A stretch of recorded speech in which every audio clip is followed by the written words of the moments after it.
یہ حضور کے عاشقوں کی سچائی نہیں ہے. حضور کے عاشقوں کی حقیقت تو یہ ہے. اٹھاؤ تاریخ کچھ دن پہلے کی کہانی ہے. یہی دہلی کی جامع مسجد ہے. اسی دہلی کی جامع مسجد پر ایک فقیر نبی کا کلمہ پڑھنے والا بھیک مانگ رہا تھا. کوئی انگریز کا بچہ بھیک دینے کے لیے آیا. جیسی فقیر نے ہاتھ پھیلایا, اس نے جیب سے پرس نکالا, پیسے نکال کے دیے. جب آگے چلنے لگا, جیب میں پرس ڈالا, ہاتھ سے چھوٹا زمین پہ گر گیا. میں تمہیں بتانا چاہتا ہوں مصطفیٰ کے عاشق کیسے ہوتے ہیں, حضور کے غلام کیسے ہوا کرتے ہیں. جیسی پرس گرا کے نیچے, اللہ اکبر, وہ تو آگے چلا گیا. اسی فقیر کی نگاہ پڑی, وہ سمجھ گیا یہ پرس اسی انگریز کا ہوگا جو ابھی یہاں سے گزر کے گیا ہے. پرس اٹھا کر کے اس نے اپنے بستر کے نیچے رکھ لیا. انتظار کرنے لگا. جو اندر گیا کہ مسجد کے اندر وہ باہر آئے گا, جب باہر آئے گا اسے پرس دے دیا جائے گا. انتظار کرتا رہا. ایک دن گزرا, 2 دن گزرا, 3 دن گزرے. یہ تو انگریز کا بچہ یہاں سے جب گھر واپس گیا, بیوی نے کہا میرے سرتاج بتاؤ تو صحیح, مسلمانوں کی مسجد دیکھ کے آئے ہو, بتاؤ دہلی کی جامع مسجد کیسی ہے. اس نے کہا بڑی خوبصورت مسجد بنی ہے. کہا میں بھی جانا چاہتی ہوں. اس نے کہا تو جانا چاہتی ہے ٹھیک ہے, لیکن ایک نقصان ہو گیا. کہا کون سا نقصان؟ کہا میرا پرس کہیں پہ غائب ہو گیا ہے, کہیں گر گیا میری جیب سے پرس نکل کر کے. پورے مہینے کی تنخواہ اس کے اندر رکھی ہوئی تھی. جب اس نے اتنی بات کہی ہے, بیوی کہتی کوئی بات نہیں, کمائی پھر بھی ہو جائے گی. میرے سرتاج ایک بار مجھے بھی مسجد لے کے چلو, میں بھی مسلمانوں کی مسجد دیکھنا چاہتی ہوں. اگلا سنڈے آیا ہے, پھر وہ بیوی کے ساتھ اسی پیریوں سے چلنے لگتا ہے. اور وہی فقیر وہی بستر ہے, وہی آنے والا وہی مانگنے والا ہے. جیسے اس غریب نے ہاتھ پھیلایا ہے, اس نے پھر اس کی طرف مسکرا کے دیکھا, پھر جیب میں ہاتھ ڈالا. غریب نے بھیک نہیں لی ہے, ہاتھ بھی نیچے کر لیا. کہا ٹھہرو, کچھ کام ہے آپ سے. کہا کون سا کام؟ کہا 8 دن پہلے آپ یہاں آئے تھے. کہا ہاں آیا تھا. کہا میں نے تم سے بھیک مانگی تھی. کہا ہاں مانگی تھی.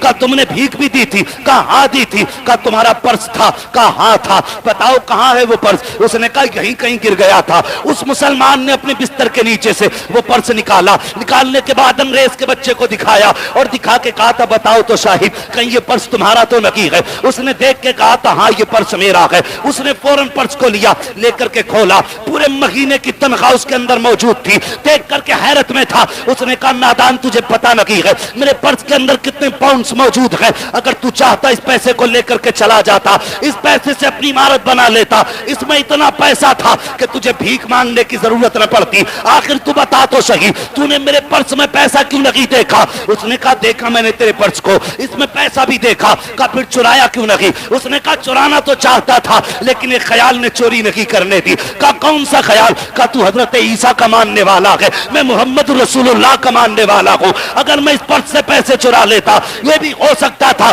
کہ قیامت کے دن اگر تیرا نبی میرے نبی کے خلاف رب کی بارگاہ میں مقدمہ ڈال دیتا کہ اے خدا اس پیغمبر کے امتی نے میرے امتی کا پیسہ چرایا تھا, پھر تو میرے نبی کی رب کی بارگاہ میں شرم سے گردن جھک جاتی. کانگریس سن لے, اگر تو عیسیٰ سے اتنا پیار کرتا ہے تو ہم محمد سے اتنا پیار کرتے ہیں کہ جان تو دے سکتے ہیں لیکن شرم سے نبی کی گردن جھک جائے یہ امتی کو گوارا ہو نہیں سکتا ہے.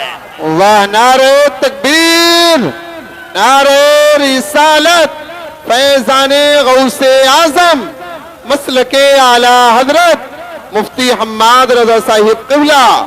نعرہ تکبیر, نعرہ رسالت.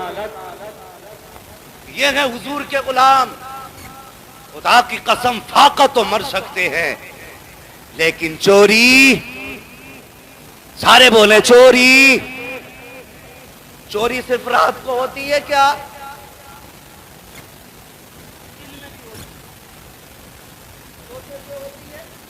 راستے میں بھی ہوتی ہے.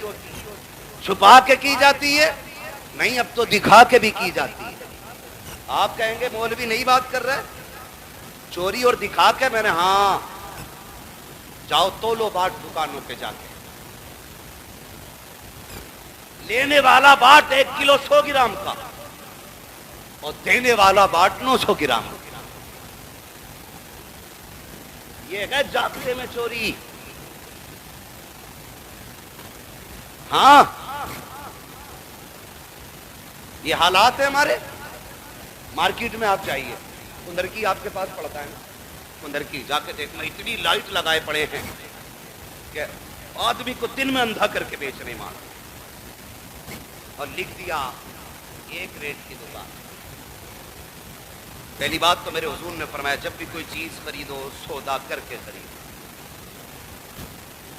یہ ایک دام چیز ہی کیا سودا، سارے سمجھ لیں میری بات، سودا اللہ سلامت رکھے آپ کو، سودا کر کے خریدے. دوسری بات فرمایا میرے حضور نے، بیچنے والا کوئی چیز بیچے تو اگر اس چیز میں عیب ہو تو پہلے بتا دے،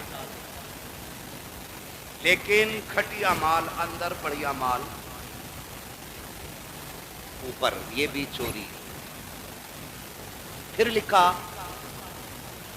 کہ خریدا ہوا مال واپس نہیں ہو. کیوں بھائی؟ خریدا ہوا مال واپس نہیں ہوگا. اتنے طریقے سے لوٹ مار کے کمایا، بلڈنگ بنائی، اس پہ لکھ دیا ھذا من فضل ربی. سمجھ رہے میری بات جو میں کہنا چاہ رہا ہوں؟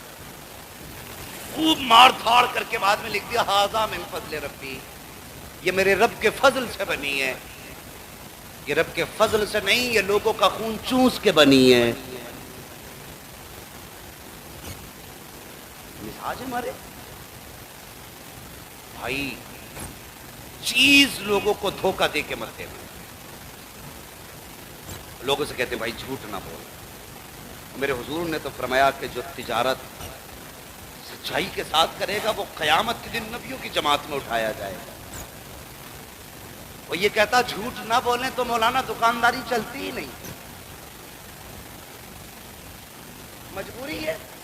بھائی داڑھی رکھ لینا، میری دکان ہے تو داڑھی کا روک رہی ہے دکان کہ نہیں مولانا، اس میں جھوٹ سچ بولنا پڑتا. کیوں بھائی؟ کہ جھوٹ نہ بولے نا تو پھر منافع ہی نہیں ہوتا. یہ ہمارے عقیدے کمزور ہو گئے. ہم نے یہ سمجھا جھوٹ روزی دیتا ہے، یہی وجہ ہے کما کے بھی پریشان ہے. جس دن یہ عقیدہ ہو گیا نا روزی اللہ دیتا ہے، فاقے مر جائیں گے جھوٹ نہیں بولیں گے. تو فرمایا گیا اگر تم اللہ پہ بھروسہ کرو اللہ تمہیں وہاں سے دے گا جہاں سے تم سوچ بھی نہیں سکتے. ہاں اللہ وہاں سے دے گا جہاں سے سوچ نہیں سکتے. لیکن ہم جھوٹ بول بول کے دکان چلا رہے ہیں. بھینس والوں کو دیکھ کے کہ میں مولانا کیا بتا میں، یہ مجھے 61,000 کی گھر تک پڑی ہے، 61 کی بڑھ گئی لیکن تمہارے لیے 60 میں ہی ہے. ہم کون لگتے ہیں بے تیرے؟ کوئی اپنا نقصان کرے گا چیز میں؟ ابھی تو اپنی چیز کا مالک ہے، جتنے کی چاہے بیچ، مالک ہے نا. تو 50 کی لا کے 3,000 کی بیچ، لیکن جھوٹ نہ بول. بتا مت کتنے کی لایا ہے، یہ کہ یہ چیز میری ہے اتنے کی دوں گا. ایسے کیوں نہیں کرتا دکانداری؟ ہم نے جھوٹ پہ بھروسہ کیا، ہم نے سچائی پہ بھروسہ نہیں کیا. اور بندے خدا کی ذات پہ بھروسہ کر، رزاق اللہ ہے. رزق اتنا ہی ملے گا جتنا رب چاہے گا. تم کتنا اونچا نیچا کود لو، الٹی سیدھی چھلانگیں لگا لو، اگر رب نے مقدر نہیں کیا ہے تو ملنے والا نہیں ہے. اور اگر اس نے مقدر کر دیا ہے تو پھر جہاں ہوگے وہیں پہنچ جائے گا. حقیقت تو یہ ہے ہم جس طرح چاہے رزق کو حاصل کر لیں. اگر چاہے حرام طریقے سے تو ہم جھوٹ بول کے روزی کو حرام کر لیں، اگر سچے طریقے سے چاہے تو ہم روزی کو حلال کر کے کھائیں. سچ تو یہ ہے کہ عقیدے کمزور ہوتے جا رہے ہیں، ہمارا رب سے اعتماد اٹھتا جا رہا ہے، رب پہ بھروسہ ہی نہیں ہے. اگر کوئی کہے میں رب کو مانتا ہوں تو میں پوچھنا چاہتا ہوں مجھے بتا تو نے دکانداری میں جھوٹ کیوں بولا؟ تو نے 70 لائٹیں کیوں لگوائی ہیں؟ تو نے دکان میں چمک دمک کیوں کرائی ہے؟ تو نے پاٹ کم بڑھتی کیوں کرائے ہیں؟ تو نے میٹر چھوٹا کیوں کرایا؟